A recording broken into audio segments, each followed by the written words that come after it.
Welcome to the Slop Farm. Enjoy the video. In this video, I will show how to make a header in Elementor. First, access your WordPress dashboard and locate the Elementor theme builder.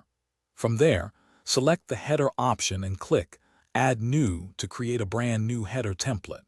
You can choose to start with a pre-designed template for a quick setup or opt for a blank canvas to build from scratch. Remember to give your header a clear and descriptive name for easy organization. Now, let's design the layout.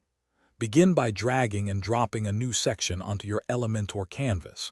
You can then choose your preferred column structure, perhaps 1, 2, or even 3 columns, depending on your design needs. Easily adjust the width of each column by dragging the dividers or by inputting precise percentage values. Don't forget to set a minimum height for your section to ensure consistent spacing and a polished look. Next, we'll add essential elements. Drag the site logo widget into your first column and upload your brand's image. Then, place a nav menu widget, selecting your main navigation menu to display your site links.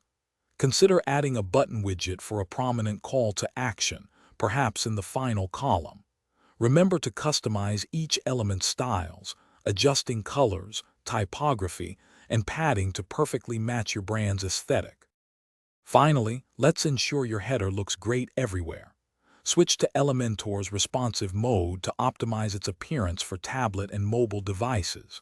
You might need to adjust column widths or even hide certain elements on smaller screens for a cleaner look. Once satisfied, set your display conditions to specify exactly where this header will appear on your site. Then, simply save and publish your new header to make it live for all your visitors. Thanks for watching. Consider subscribing if we helped you today.